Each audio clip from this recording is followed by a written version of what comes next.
Encontros com o Futuro, hoje com um convidado muito especial, Paulo Perrotti, que coordena a Comissão de Compliance e ESG da Câmara de Comércio Brasil-Canadá. E comigo aqui na mesa, Sylvie Massaini, professora da SPM. Paulo, é um prazer enorme ter você com a gente hoje aqui no estúdio ODS 17. Nesse encontro, que é o Encontros com o Futuro, uma iniciativa da ESPM, do World Observatory, e da Prime, que é o braço da ONU de Diversidade de Negócio no Brasil e no mundo. Paulo, conta pra gente o que é a Comissão de Compliance e ESG e qual que é o papel da Câmara Brasil-Canadá. Primeiro, é um agradecimento, uma grande honra de estar aqui com vocês hoje, para toda essa população brasileira e internacional que nos escuta, que tem a oportunidade de presenciar e ouvir aqui um pouquinho da minha experiência, né, sobre internacionalização, sobre Brasil e Canadá. Vamos falar primeiro sobre a Câmara de Comércio Brasil-Canadá. Né? Eu fui presidente de 2017 a 2021, então conheço bem essa relação entre os dois países, e eu posso dizer que há uma relação muito íntima e é uma relação muito próxima entre os dois países, por causa da diversidade. Né? São dois países que compartilham muito bem os conceitos de diversidade. Por isso, né, que quando eu deixei a presidência da Câmara de Comércio, eu falei assim, poxa, por onde eu posso colaborar bastante? Né? Que é a questão do ESG. Né? Quando a gente está falando de ESG, a gente está falando de uma responsabilidade social, de uma sustentabilidade ambiental e de uma governança corporativa. E essa questão social é um ideal muito compartilhado entre Canadá e Brasil, principalmente pelas bases que formam esses países. Só para dar um exemplo, em Toronto, que é a principal cidade canadense em população, né, em número de pessoas, mais de 50% da população de Toronto não é canadense, é de fora. Olha que incrível. Então, você vê que você é muito bem acolhido. Então, essa questão do acolhimento que a gente sente aqui no Brasil, você também sente isso quando você vai no Canadá, e então você é mais um. Né? Realmente você se sente muito bem acolhido, por isso que um brasileiro que vai fazer um intercâmbio, um brasileiro que vai para trabalhar no Canadá, ele se sente muito bem abraçado pela comunidade. E um diferencial também do brasileiro, que também é algo nativo nosso e que outras nações não compartilham, é a questão do brasileiro gostar de se misturar com a população. O brasileiro não forma guetos, o brasileiro não forma o bairro. Né? Por exemplo, não existe o bairro brasileiro. Não, se adapta muito rápido. Se adapta muito rápido. Sim. Então não tem o bairro chinês, como tem o bairro chinês, o Chinatown, né, o bairro português. Então o brasileiro ele vai falar a língua local, ele vai se esforçar para falar a língua local. Lembramos que, né, no Canadá são duas línguas oficiais, que é o francês e o inglês. Então ainda, né, tem essa questão policultural também de diversidade, de respeito à língua. Então a origem e a manutenção do francês se refere muito ao respeito dessa diversidade da comunidade, né, e da origem do país, por causa da região de Quebec, né, que era uma região francesa, e quando houve, né, a fusão para formar o Canadá, foi nesse acordo de nações, e isso é muito legal, porque estamos falando aqui também com a ONU e todas as iniciativas, né? Então, o respeito à manutenção das formas legais, né? Então, o Civil Law e o Common Law. Então, o Common Law, né, que é a questão da legislação anglicana. Sim. E o Civil Law, que foi mantido na região de Quebec. Então, que é o que a gente tem aqui no Brasil. Né? Então, quando a gente vai para o Canadá, e eu fiz um curso de especialização em direito canadense, a gente tem que aprender os dois. A gente tem que aprender o Common Law e o Civil Law para as províncias específicas.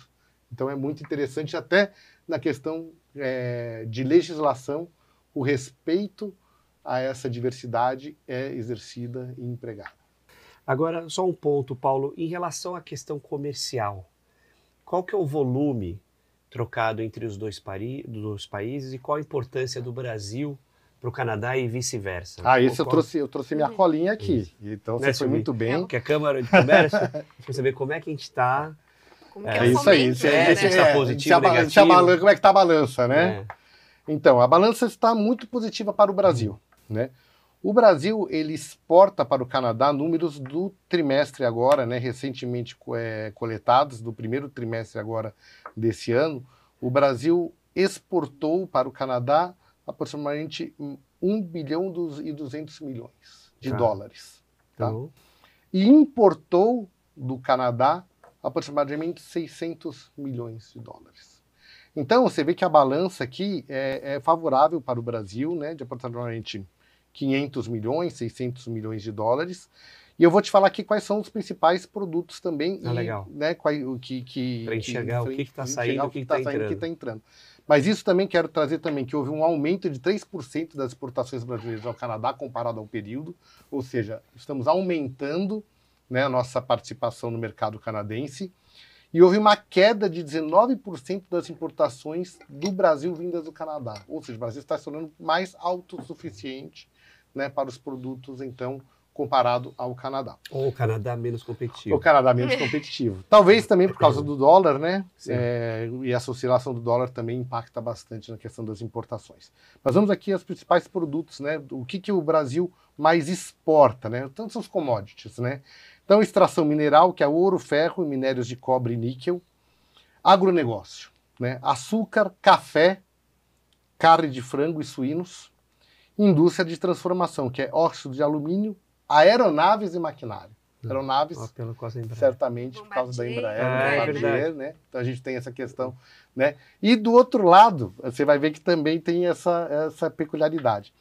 Então nós importamos no Canadá muitos produtos advindos da indústria química e farmacêutica, que é fertilizantes, medicamentos e plásticos, máquinas, e agora aqui helicópteros, turborreatores, turbinas e tratores, né? A gente pode pensar que a Bombardier, que é um carro-chefe de toda da economia de Quebec, principalmente, porque é baseado em Quebec e também do Canadá, todo mundo pensa em avião. Né? Não, os aviões da Bombardier por causa da Embraer, mas o grande forte da própria Bombardier são os trens. Então, a gente pode ver aqui que toda a estrutura da Bombardier aqui no Brasil é para atender os trens aqui de São Paulo. Que interessante. Os metrôs? Os trens da Marginal. Ah, eles são... Toda a manutenção, tudo é feito. Que chique, eu não sabia que era. E é interessante pensar que até no conflito Rússia e Ucrânia, né, o Canadá foi bastante relevante na questão dos fertilizantes, né? Como as duas economias são baseadas aí em commodities, enfim, né? O Canadá teve bastante representatividade também para o Brasil nesse sentido. E fertilizantes vieram do Canadá? Sim. Vieram do Canadá. Ah, que interessante. Houve a substituição, né? Quando houve, né, os bloqueios comerciais com a Rússia. Que vinham do leste europeu. Então entrou o Canadá para suprir. Extração mineral, que é croque e betume de petróleo, então produtos advindos do petróleo, níquel, alumínio e carvão mineral. Então esses basicamente são os produtos que são, né, que impactam mais na balança comercial. Mas eu digo que esses são os grandes volumes. Mas eu gosto muito de trabalhar e falar dos nichos, né? Um dos grandes nichos que o Brasil e o Canadá comungam de valores também é a tecnologia, né? E a gente trabalha aqui muito em cima também, nós temos um desenvolvimento muito grande na área bancária e o sistema bancário canadense é muito parecido com o nosso também. Então, o intercâmbio de soluções bancárias entre Brasil e Canadá é muito fluido, diferente do sistema americano, que é o sistema de pequenos bancos distribuídos, tal. A regulação americana é diferente da regulação canadense. Então, o sistema bancário canadense é muito parecido com o brasileiro. Então, a tecnologia brasileira atende muito bem a questão, né, da tecnologia bancária canadense. E a inteligência artificial, né, que existem hubs de inteligência artificial no Canadá, onde a gente tem muitos intercâmbios de conhecimento. Então, esse é o ponto que eu acho que eu gostaria de aprofundar aqui com vocês, que é a questão do conhecimento em tecnologias. E eu fui, só para você ver, eu fiz uma missão uma vez de empresários de tecnologia para o Canadá. Então, para conhecer todo esse universo de novas tecnologias, inovação, investimento, né? E aí, eu me lembro que a gente estava num evento, assim, numa apresentação, e aí chegou um brasileiro e falou assim, não, a gente está fazendo um teste na região ali na Campinas, porque Campinas é uma cidade, não é muito parecido com o consumo de São Paulo, etc. Então a gente pegou ali Campinas e região ali para testar o nosso produto para mais ou menos aproximadamente 20 milhões de pessoas, um projeto pequeno ali, só para testar. Aí a gente só viu o canadense assim, né, mexendo na cadeira, assim, né? Deu uma tremida na cadeira. Assim. Para testar com 20 milhões. Aí ele fala assim, 20 milhões, vocês testam com 20 milhões de pessoas? Sim, a gente testa com 20 milhões de pessoas.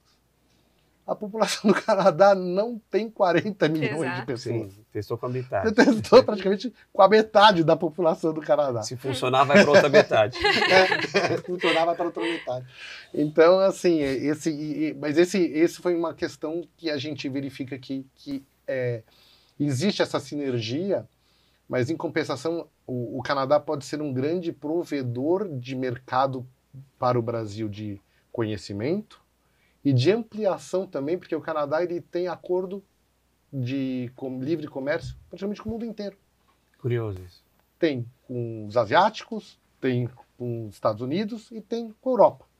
Então, se você monta um hub de distribuição no Canadá, você tem mercado, o livre comércio praticamente com o mundo ocidental inteiro. É só acostumar com o frio. É só acostumar com o frio. Pouquinho. Se eu vir sobre a ótica de finanças, como é que a gente está com essa relação entre os bancos? Você imaginava isso?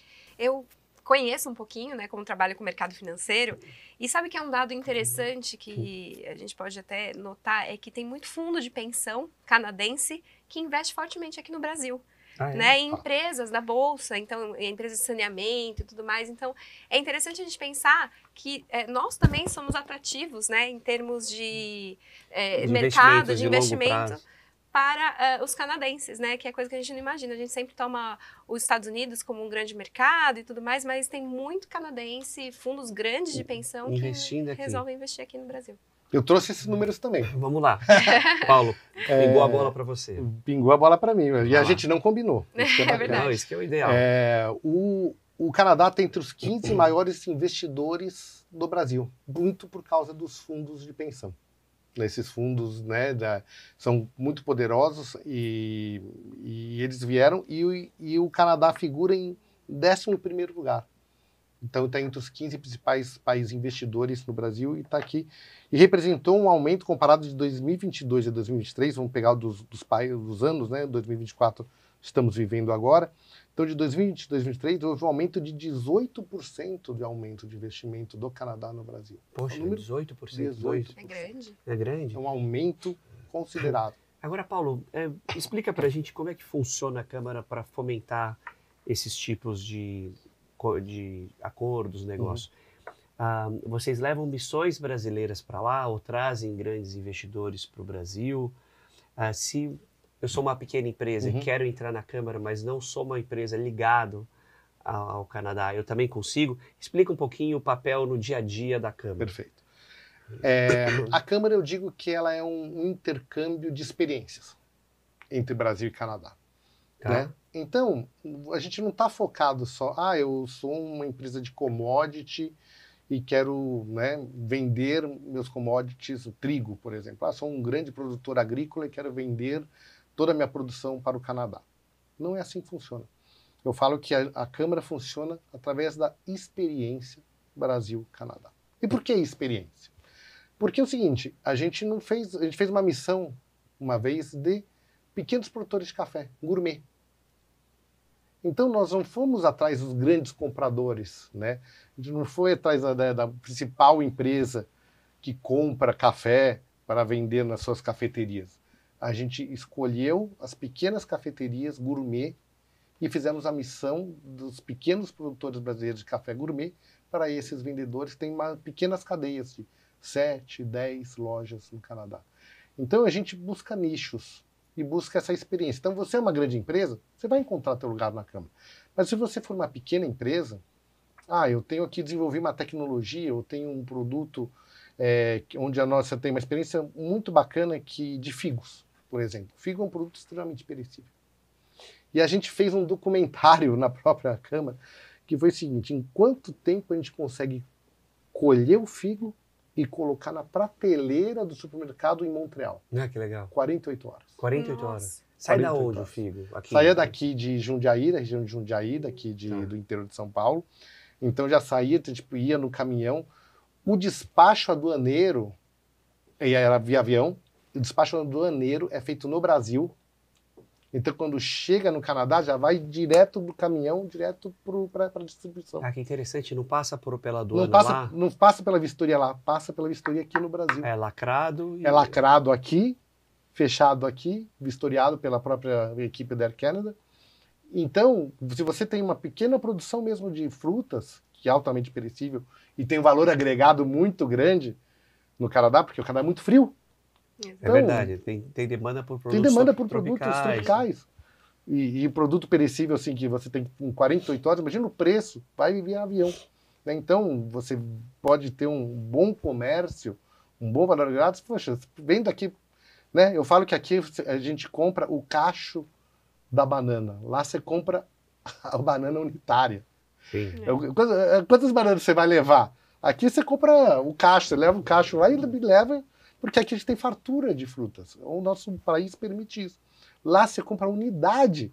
Eu quero essas 3 bananas. E você leva 3 bananas. Então, aqui é uma excelente oportunidade para produto agro, né? Pequenos produtores, para quem produz café também, gourmet.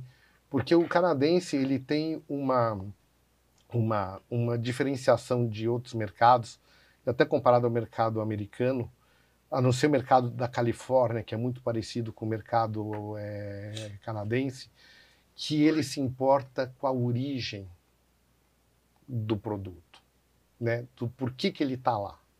Então essa questão, né, que a gente chama de storytelling, que é, poxa, esse é um produtor brasileiro, valorize. Da onde veio esse produto? Né? A gente está falando do figo. Quem coletou esse figo? Se é possível colocar a pessoa que coletou o nome e fazer essa rastreabilidade e mostrar para o canadense que esse é um produto orgânico, que você teve investimento, que o brasileiro foi lá, coletou, que em 48 horas teve toda essa relevância, essa importância em toda essa logística, e que isso foi feito com carinho, com amor, com empenho. Sim. Isso é valorizado. Não é por preço. Ele vai pagar mais caro, se ele souber que aquilo foi tratado de uma forma diferenciada. Isso eu vi para os alunos da SPM. Se um aluno da SPM quer se relacionar com a Câmara, quer participar de alguma ação internacional, quer ter essa primeira experiência, o que você indica? Bom, entre em contato comigo mesmo, pode ser, né? Pode entrar em contato.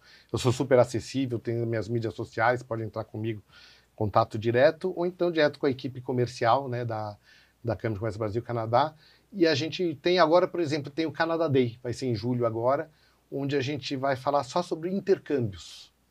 Ah, para estudantes. Para estudantes. É só intercâmbios. Profissionais ou estudantes ou só estudantes? Não, para todo tipo de estudante, até profissionais, é nível pós-graduação. Ah, tá. Então, se você está procurando um estudo, né, no Canadá, um intercâmbio, e eu vou te falar, sabe que o Canadá, isso não sei se você sabia, o Canadá é o principal destino de brasileiro para intercâmbio de línguas inglesa.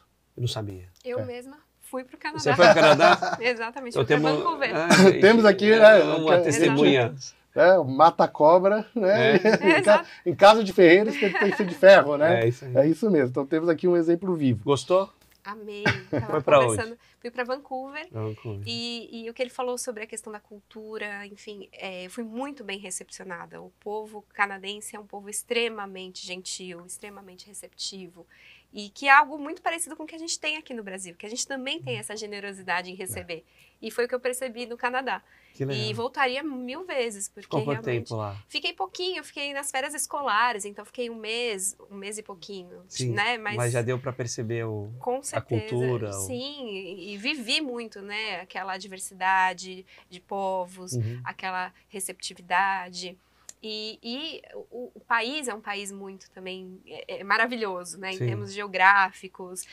Lembra um pouco o Brasil nessa questão da dispersão, né? Então a gente tem algumas questões aí muito parecidas.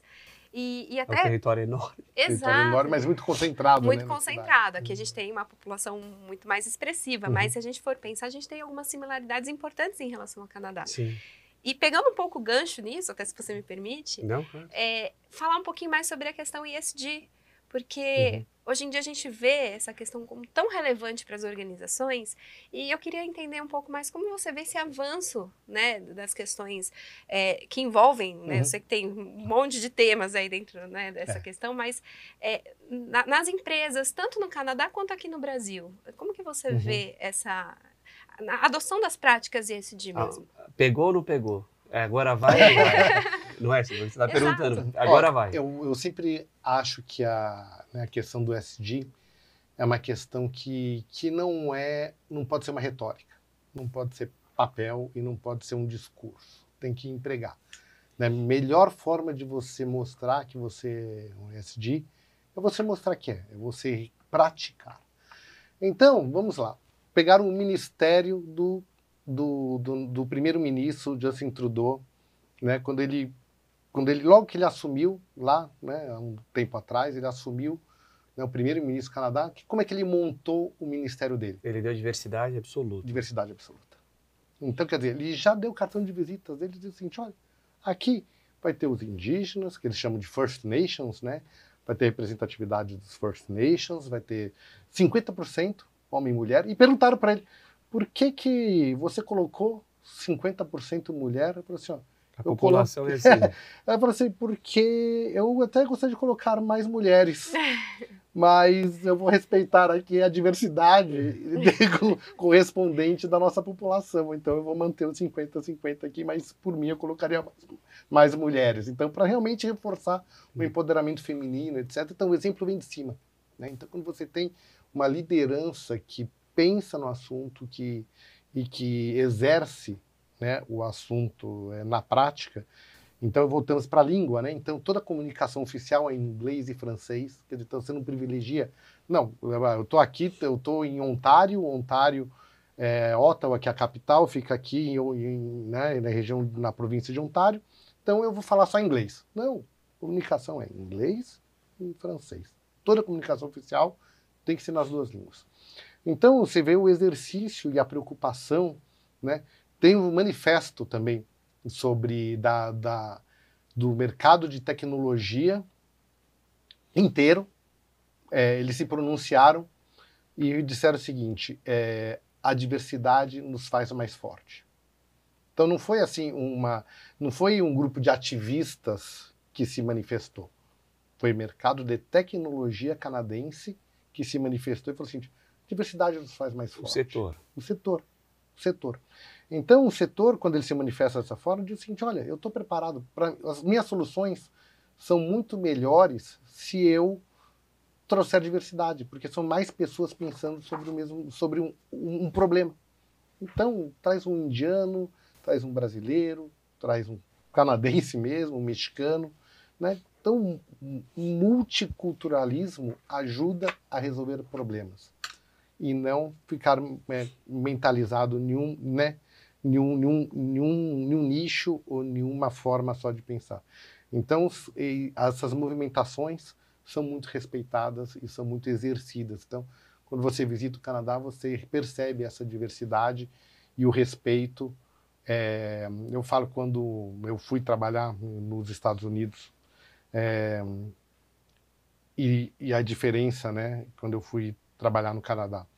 Quando eu fui trabalhar, isso é um exemplo prático e acho que é bom vocês ouvirem, alunos. Quando eu fui trabalhar, eu fui fazer um projeto nos Estados Unidos e foi em Miami, que é quase, né, um território brasileiro ali, capital latina.